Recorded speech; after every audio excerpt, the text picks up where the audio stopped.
Good morning ma'am. Good morning.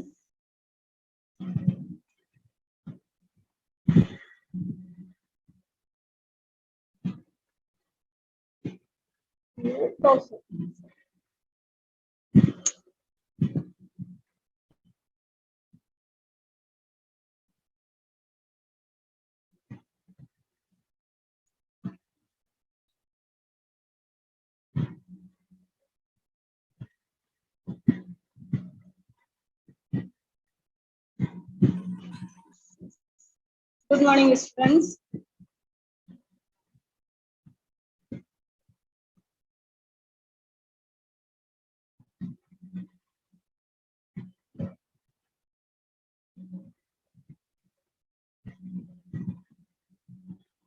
Good morning, students. Good morning. Good morning ma'am. आज हम पढ़ने जा रहे हैं वितान बुक से जूझ चैप्टर। ओके,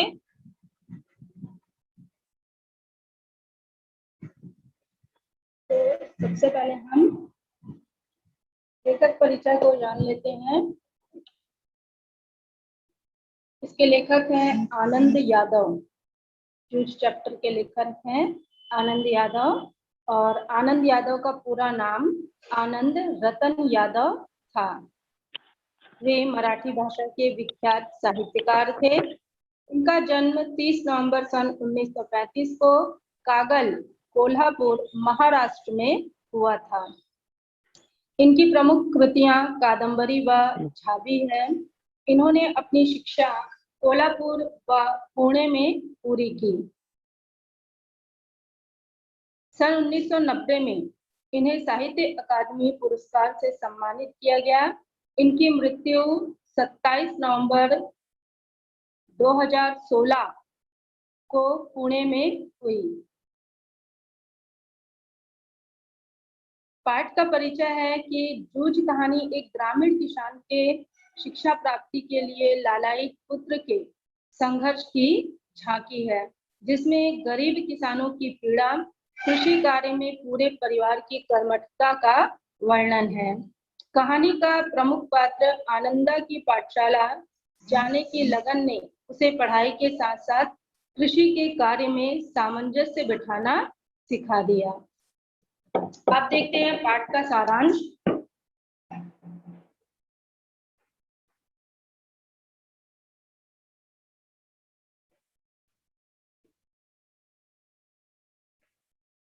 पाठ का सारांश है, जूझ कहानी के लेखक आनंदा के पिता दादा उसे, मराठी में पिता को दादा कहते हैं शायद, तो आनंदा के पिता दादा उसे चौथी कक्षा के बाद पाठशाला भेजना बंद कर देते हैं। पाठशाला न जा पाना और शिक्षा अधूरी रह जाने का ख्याल बालक आनंदा को बहुत दुखी करता था। पिता स्वयं खेती के कामों से जी चुराता था। आनंदा को खेती के काम में लगा दिया। सुबह से शाम तक खेतों में पानी देना, कोल्हू चढ़ाना जैसे काम आनंदा करता था, और पिता सारा दिन गांव में घूमता फिरता और रखमाबाई के कोठे पर जाता। खेत का सारा काम आनंदा से कराते थे। यही कारण है कि वे उसे पाठशाला भेजना नहीं चाहते थे। दिवाली के बाद ईख पेरने के लिए कोल्हू चलाया जाता था, मतलब गन्ने को पेरने के लिए। ईख मतलब गन्ना।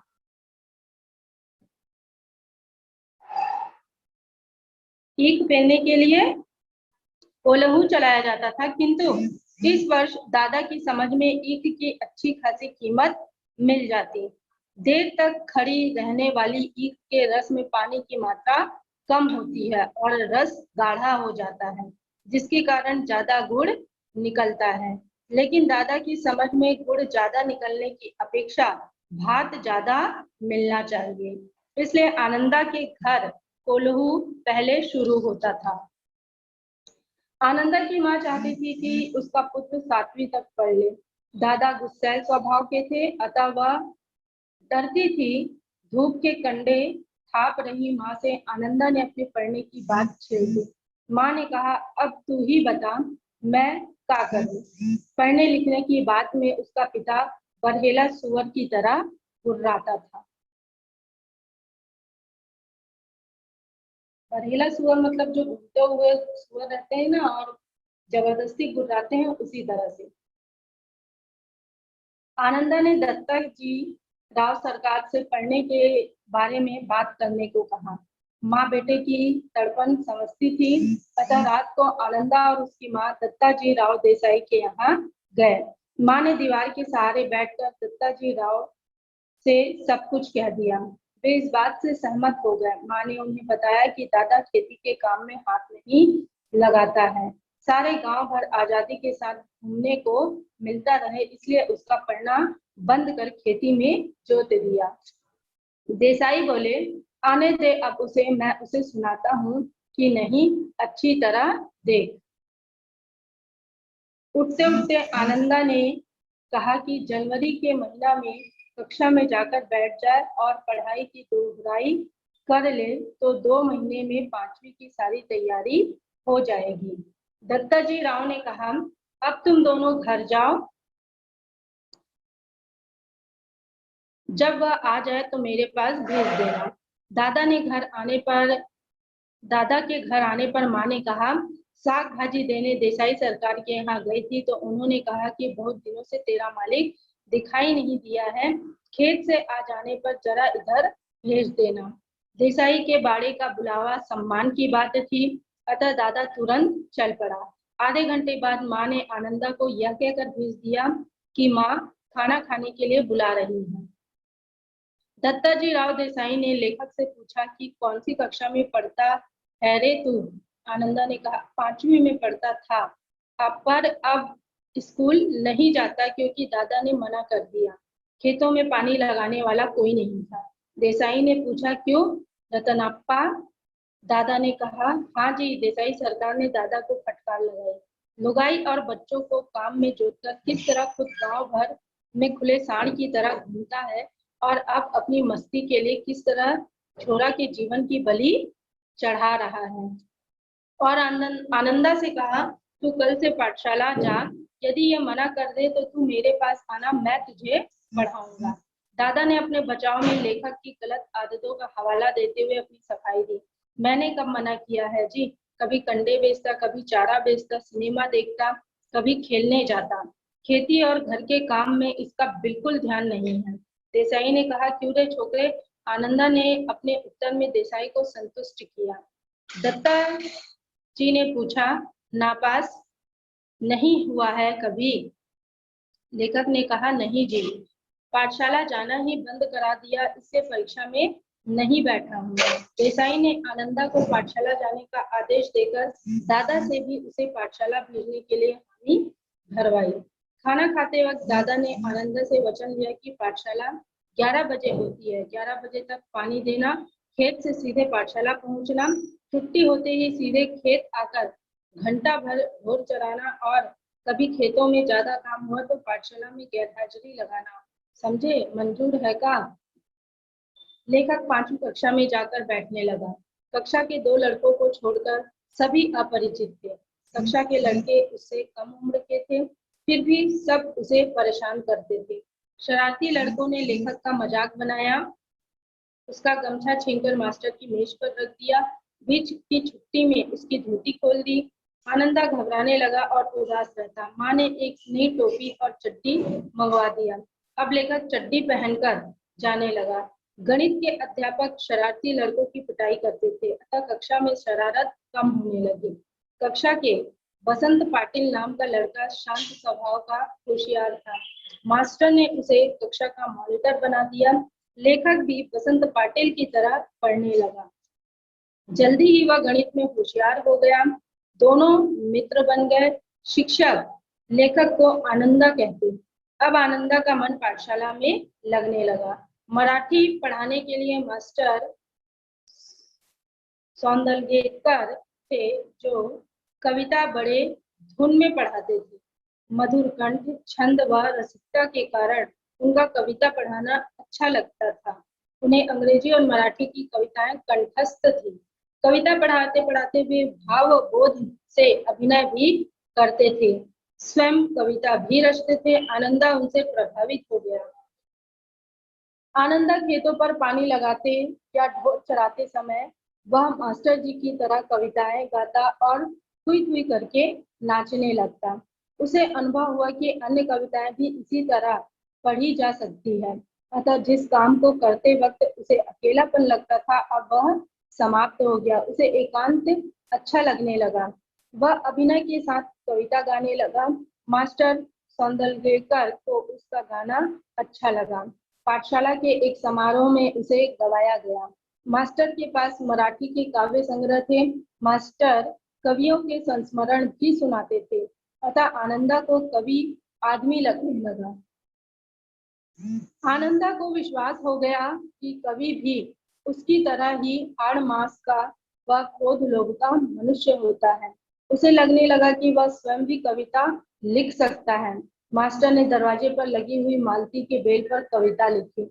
इससे आनंदा को लगने लगा कि वह अपने आसपास गांव खेतों पर भी कविता बना सकता है। अब वह भैंस चराते वक्त फसलों व जंगल के फूलों पर तुकबंदी करने लगा। वह उन्हें गुनगुनाता और पाठशाला जाकर मास्टर को सुनाता। कविता लिखने के लिए कागज कलम रखने लगा। कागज कलम न होने पर वह लकड़ी के टुकड़े से भैंस की पीठ पर या पत्थर की शिला पर कंकड़ से लिख लेता। कंठस्थ हो जाने पर उसे पोंछ देता। अपनी कविता मास्टर को दिखाता था। कभी कभी वह रात को ही मास्टर के घर कविता दिखाने पहुंच जाता। मास्टर उसे कविता शास्त्र के बारे में समझाते, छंद, अलंकार, शुद्ध लेखन, लय का ज्ञान कराते। लेखक को मास्टर का सानिध्य मिलने से उसकी मराठी भाषा सुधरने लगी। वह अलंकार, छंद, लय आदि को सूक्ष्मता से देखने लगा। तो यह था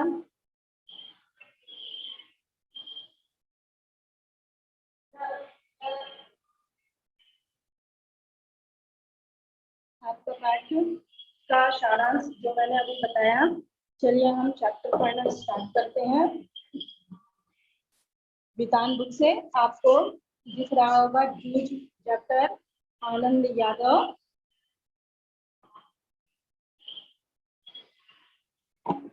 शुरू कर रहे हैं हम। पाठशाला जाने के लिए मन तड़पता था, लेकिन दादा के सामने खड़े होकर यह कहने की हिम्मत नहीं होती कि मैं पढ़ने जाऊंगा। डर लगता था कि हड्डी पसली एक कर देगा, इसलिए मैं एक ताक में रहता कि कोई दादा को समझा दे। मुझे विश्वास था कि जन्म भर खेत में काम करते रहने पर भी हाथ कुछ नहीं लगेगा। जो बाबा के समय था वह दादा के समय नहीं रहा। वह खेती हमें गड्ढे में ढकेल रही है। पढ़ जाऊंगा तो नौकरी लग जाएगी, 4 पैसे हाथ में रहेंगे, विठोबा आणा की तरह कुछ धंधा कारोबार किया जा सकेगा। अंदर ही अंदर इस तरह के विचार चलते रहते आनंदा के अंदर। आनंदा सोचते कि मेरी पढ़ाई तो छुड़वा दी है और यदि मैं दादा से बात करूंगा तो वह मेरी हड्डी पसली एक कर देंगे। इस डर से वह पढ़ने की बात नहीं करता, पर उसके अंदर, मन के अंदर यह विचार होते रहते कि यदि मैं पढ़ लूंगा तो 4 पैसे हाथ लगेंगे, यह खेती तो हमें गड्ढे में ढकेल देगी, मतलब खेती से कुछ भी फायदा नहीं होगा। इस तरह के विचार आनंदा के अंदर चलते रहते। आगे, दिवाली बीत जाने पर महीना भर ईख पेरने का कोल्हू चलाना होता। कोल्हू जरा जल्दी शुरू किया तो दादा की समझ से ईख की अच्छी खासी कीमत मिल जाती। यह उसकी समझ कुछ हद तक सही थी।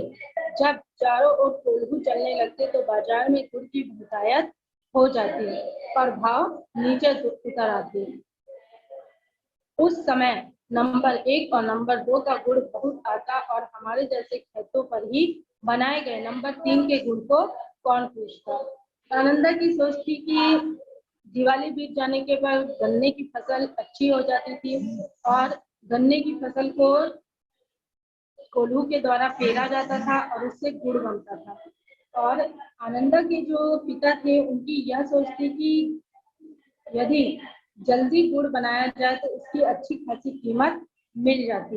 पर आनंदा की सोच यह थी कि उस समय सभी की सोच ऐसी थी और सब जब एक साथ गुड़ निकालते तो नंबर 1 और नंबर 2 के गुड़ को ही लोग पूछते थे, हमारे जैसे खेतों के गुड़ को कोई नहीं पूछता। बाकी के किसान दूसरे ढंग से विचार करते थे। उनका मन था कि यदि ईख को और कुछ दिन खेत में खड़ी रहने दिया गया तो गुड़ जरा ज्यादा निकलता है। देर तक खड़ी रहने वाली ईख के रस में पानी की मात्रा कम होती है और रस गाढ़ा हो जाता है, जिसके कारण ज्यादा गुड़ निकलता है। लेकिन दादा की समझ से गुड़ ज्यादा निकलने की अपेक्षा भाव ज्यादा मिलना चाहिए, इसलिए सारे गांव भर में हमारा कोल्हू सबसे पहले शुरू होता था। बाकी जो किसान थे वो यह सोचते थे कि अगर गन्ने की फसल को कुछ दिन और खेत में खड़ी रहने दिया जाए तो जो उसमें पानी की मात्रा रहती है वह कम हो जाती है, और पानी जब सूखता है तो जो गन्ने का रस है वह गाढ़ा हो जाता है, और जब गन्ने का रस गाढ़ा होता है तो उसमें से गुड़ ज्यादा निकलता है। तो बाकी किसानों की ऐसी सोच थी, पर जो आनंदा के पिता थे वह सोचते थे कि गुड़ ज्यादा निकालने से अच्छा की कीमत हमें अच्छी मिल जाए, और इसलिए सबसे पहले कोल्हू आनंदा के घर ही चलना शुरू हो जाता था।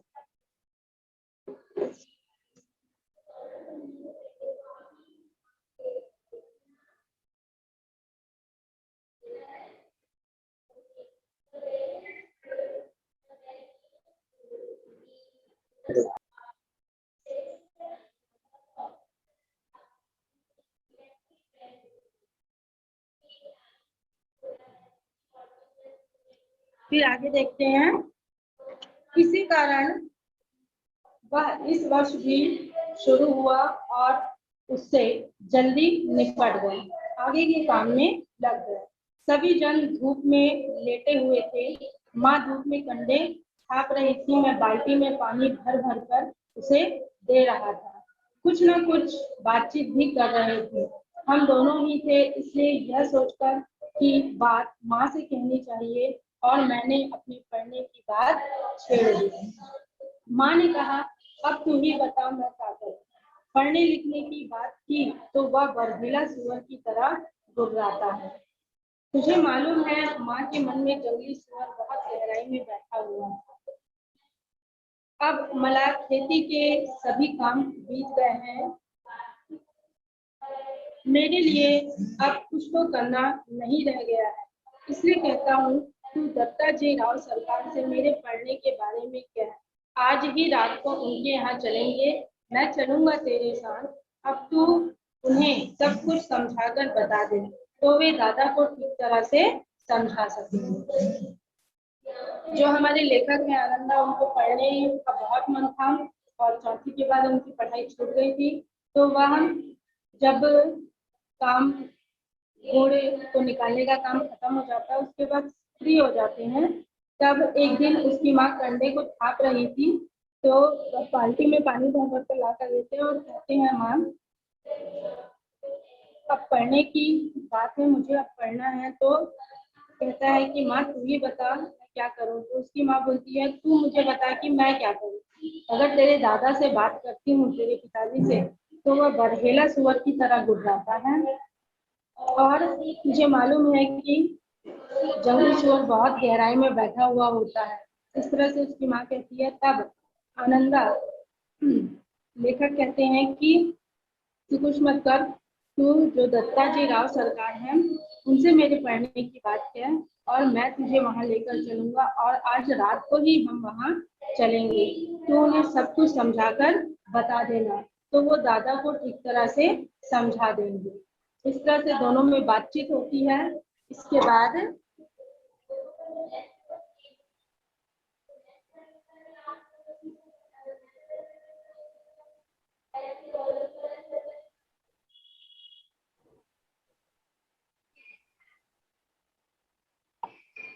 बाद ठीक है चलेंगे, माँ ने कहा।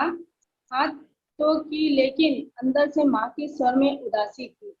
मुझे भी मालूम था कि इतना करने पर भी कोई लाभ नहीं होगा, लेकिन वह मेरा मन रखने के लिए जाने को तैयार हो गई।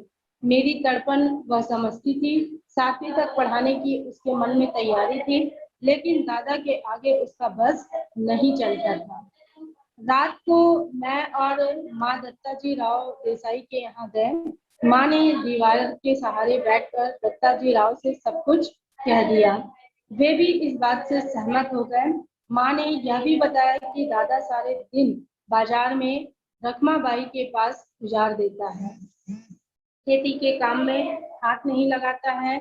माँ ने देसाई को यह विश्वास दिला दिया कि दादा को सारे गांव भर आजादी के साथ घूमने को मिलता रहे, इसलिए उसने मेरा पढ़ना बंद कर मुझे खेती में जोत दिया है। यह सुनते ही देसाई दादा चिढ़ गए और बोले, आने दे अब उसे, मैं उसे सुनाता हूँ कि नहीं, अच्छी तरह देख। इस तरह से दोनों के बीच में बात होती है। तो दादाजी जो देसाई दादा थे वह आश्वासन देते हैं कि तू निश्चिंत होकर जा, मैं बात करूंगा और आनंदा को स्कूल पढ़ने के लिए भेजना करके। फिर उठते उठते मैंने भी दत्ता जी राव से कहा, अब जनवरी का महीना है, अब परीक्षा नजदीक आ गई है, मैं यदि अभी भी कक्षा में जाकर बैठ गया और पढ़ाई की दुहराई कर ली तो 2 महीने में 5वीं की सारी तैयारी हो जाएगी और मैं परीक्षा में पास हो जाऊंगा। इस तरह मेरा साल बच जाएगा। अब खेती में ऐसा कुछ काम नहीं है, मेरा पहले ही 1 वर्ष बेकार में चला गया है। सारी बातें होने के बाद जब देसाई जी आश्वासन दे देते हैं कि ठीक है, अब तुम पढ़ने के लिए जाओ, तभी वह कहते हैं कि आप बात करेंगे दादा से तो ठीक से बात करो, क्योंकि अब जनवरी आ गया है और परीक्षा भी नजदीक आ गई है। यदि मैं अभी से जाकर कक्षा में बैठने लगूं तो पढ़ाई की दुहराई 5वीं क्लास की कर लूंगा, 2 महीने में मैं तैयारी कर लूंगा, इस तरह से कहते हैं। और इस तरह से मेरा साल बच जाएगा बर्बाद होने से। वैसे भी वो बताते हैं आनंदा कि इससे पहले मेरा 1 साल बेकार हो चुका है। फिर ठीक है, अब तुम दोनों अपने घर जाओ। इस तरह से देसाई दादा कहते हैं कि ठीक है, अब तुम दोनों अपने घर जाओ, जब वह आ जाए तो मेरे पास भेज देना और उसके पीछे से घड़ी भर बाद में तू भी आ जाना रे छोरा करके कहते हैं कि ठीक है, अब तुम दोनों घर जाओ, जब आनंदा के पिता आ जाए तो उसे मेरे पास भेज देना और थोड़ी देर बाद आनंदा तुम भी उनके पीछे आ जाना।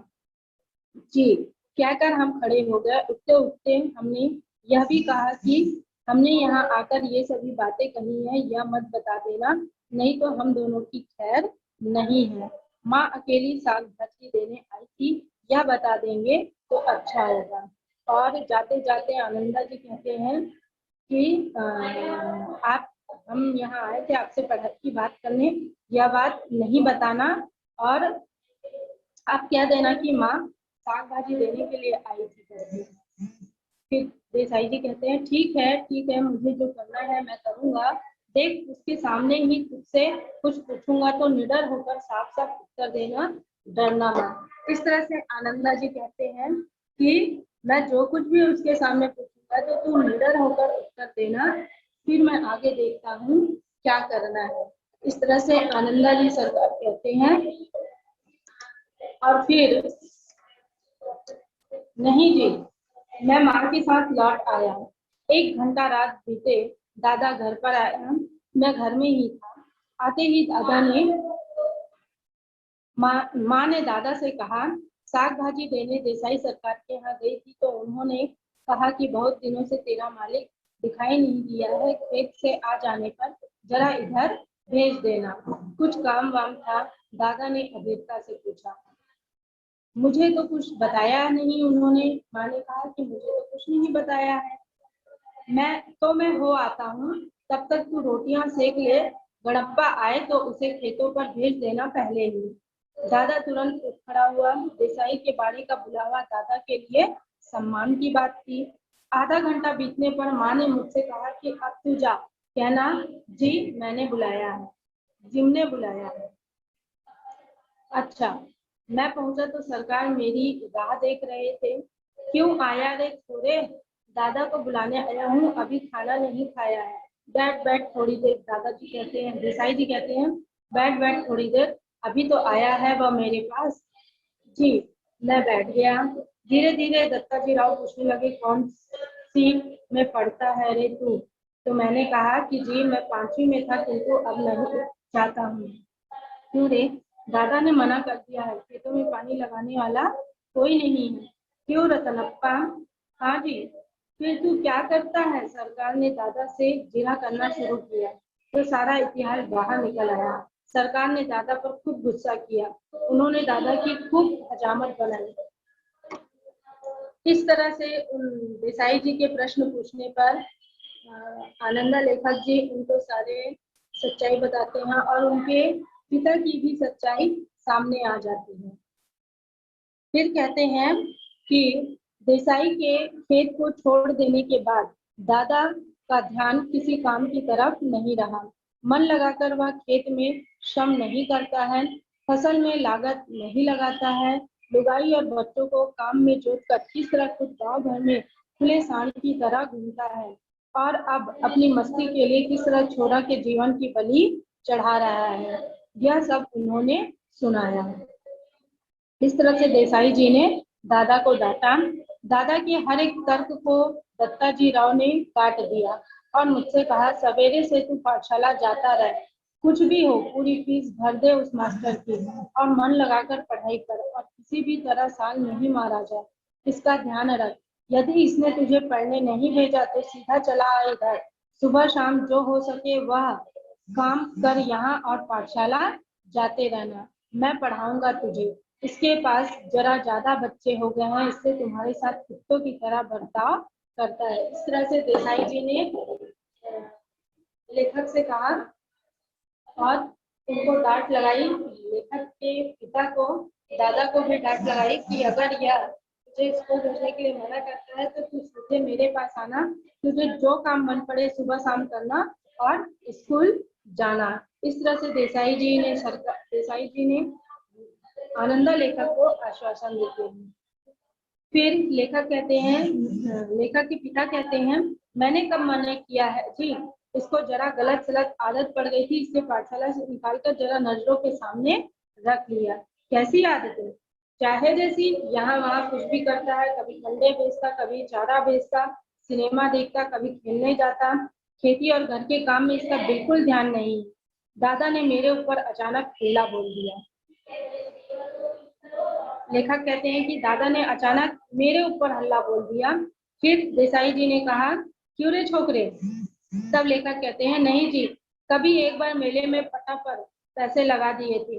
दादा तो कभी भी सिनेमा के लिए पैसे नहीं देते हैं, इसलिए खेत पर गोबर बीनकर माँ से कंडे थकवा लिए थे और ये बेचकर ही कपड़े भी बनवाए थे। उसी समय एक बार सिनेमा भी गया था, मैंने भी झूठ सच मिलाकर ठोक दिया। इस तरह से लेखक की कहानी यहाँ तक हमने पढ़ ली है। अब हम आगे का चैप्टर कल पढ़ेंगे और यहाँ तक आपको लेखक के बारे में समझ आया? Yes ma'am. ओके, तो हम आज क्लास को यहीं एंड कर रहे हैं। आपका पिछला कुछ चैप्टर में लिखने के लिए बचा तो नहीं है जो मैंने सेंड नहीं किया है? नो मैम, कुछ नहीं बचा। और आप लोग कॉपी कंप्लीट कर रहे हैं? Yes ma'am. ओके, तो आज हम यहीं तक पढ़ रहे हैं। इसके आगे का चैप्टर कल हम रीड करेंगे और आप लोग इसे घर में रीड करके देखना। इसके आगे का चैप्टर आपको समझ आएगा। कल तो मैं रीड करवाऊंगी ही, पर आप भी रीड करके देखेंगे और हम क्लास को यहीं पर एंड कर रहे हैं। Okay okay ma'am, thank you ma'am. Thank you ma'am. Thank you, ma'am. WhatsApp